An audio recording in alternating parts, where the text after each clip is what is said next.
Welcome back to Exeter, the podcast designed to help you and your life group put down deeper roots relationally and spiritually. I hope you were really challenged by this week's message. I know I certainly was. And it can be a challenge in one of two ways. The world around us says that self-esteem, that self-image, that self-respect is really a big, important virtue and that we ought to go for it. And we ought to encourage to build it in other people. And certainly this week's message was not to say that we shouldn't encourage other people, but really the point is that the self-focus of the self-esteem movement is incredibly harmful. It'll do either one of two things. It will convince us that we are good people, that we're not that bad, that we don't need redemption or total redemption, that we're maybe just on the cusp of heaven and God's like, hey, come across this line. It can inflate us to the Pharisees' point of just saying, hey, you know what? I'm awesome. I've got this all under control. In which case we never humbly then come to the gospel as we ought to. We never are able to, if we believe the happy talk all the time, we're never able to say like the tax collector, have mercy on me, God, a wretched sinner. The other side of that whole happy talk thing is that some people see that and they recognize it for what it is this attempt really to make us feel better about ourselves than we really feel that we ought to. And so that can be incredibly demoralizing. Now I'm being told that I should lie to myself, that I should be telling myself that I am beautiful, even though looking around me, I know that society sees all these other people as more beautiful than me. Or I'm trying to tell myself that I am smart, but here I am getting C's in school and I'm trying so hard, and now I'm recognizing it for what it is, which is empty praise. And the result then is this despair. Maybe there's nothing good in me at all. Maybe I'm just a worthless excuse for a human being, or there's this anxiety like if I go and I fail, then the world's going to think I'm terrible.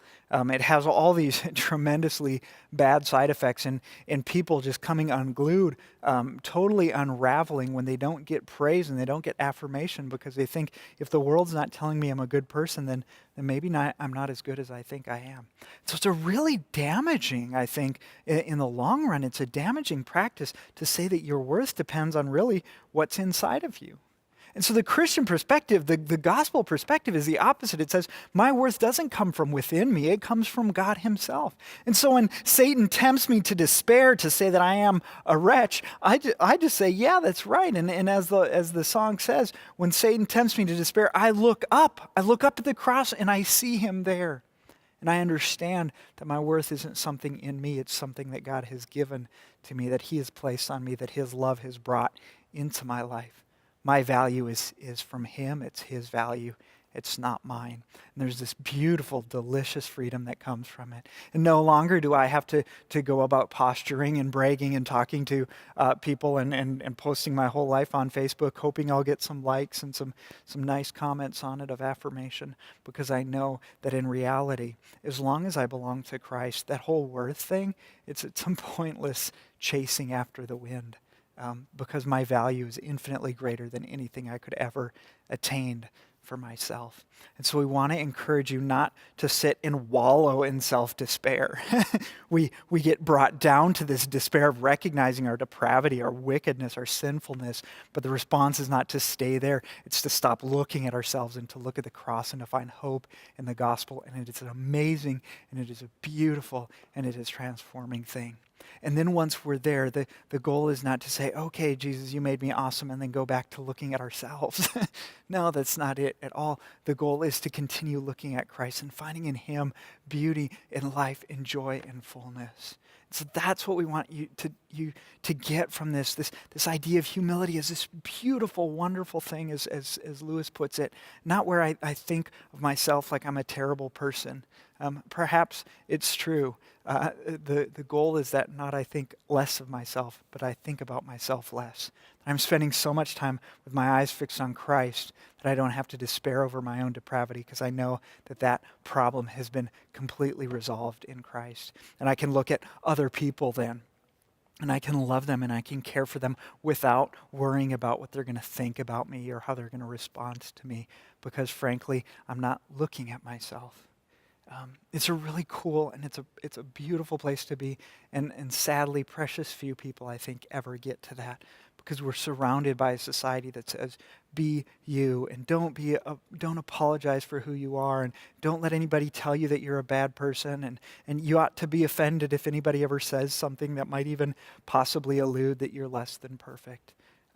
It's a desperate and it is a depressing place to be when we look at ourselves in the hope of finding worth. So, again, I hope you've been challenged by this. I hope you've been encouraged by it to stop looking at yourself and to look at Christ more fully.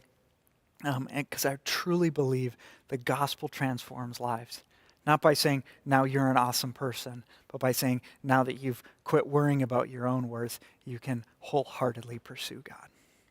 In terms of your group, I want to ask you again, please, if you have not already, please, if you're using these resources, if you're listening to this podcast or watching this video, tell me right now. Stop everything. Send me an email, andy@bethelnp.org. That's ANDY at bethelnp as in northplatte.org. Please do so. Again, these resources take a lot of time to produce every week, and if they're not being utilized, then we'll stop making them. But if you are using them, we want to know about it so that we can continue doing that. So please let me know. Don't put it off.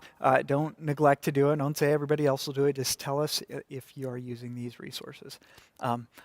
In terms of making your group a better place, again, we've talked about building ownership among your group.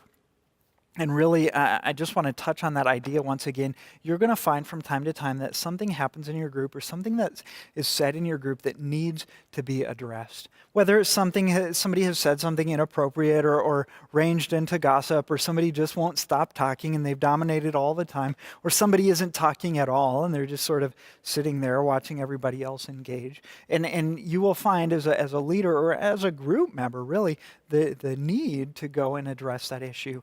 I would encourage you, don't put it off. Do it as quickly as possible, do it as soon as possible, and do it as graciously as possible. And what you want to do, again, is not to beat down on this person. Oh, you're a terrible person, okay? That's not the important thing. The important thing is to get their focus off of themselves, off of the fact that their opinion is the most important thing in the world or the most true thing in the world, to get their focus off of their own insecurity and to put their focus on Christ where it belongs and on other people where it belongs. And so invite them then to take part in the group in a way that is not me focused.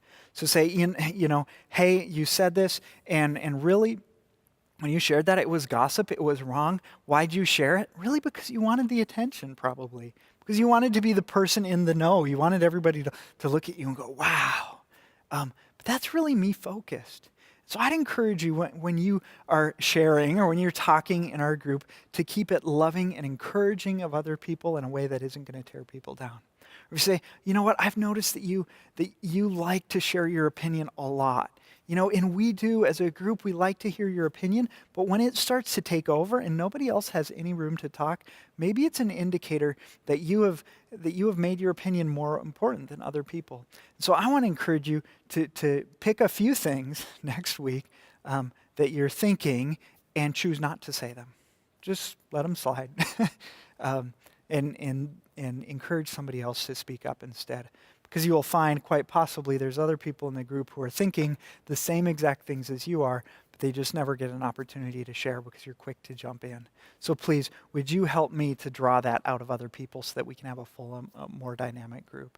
Again, the point is not to ridicule or to rebuke, but to get their eyes off themselves and to get it on Christ and to get it on their importance to the rest of the group to say, you know what, you can be a part of loving other people, and so I want to invite you into something bigger than yourself. So again, humility really at its core is not thinking less about myself. It's thinking about myself less. It's putting Christ first. It's putting others ahead of my own interests, and it's really living out of that place of love and of deference and of humility and of service. It's an awesome place to be, and we want your group to have that because it's the healthiest place that you can be. I hope this has been helpful for you. Again, let me know if you use these resources, andy@bethelnp.org, and I will see you again here back next week. Take care. May God bless you richly.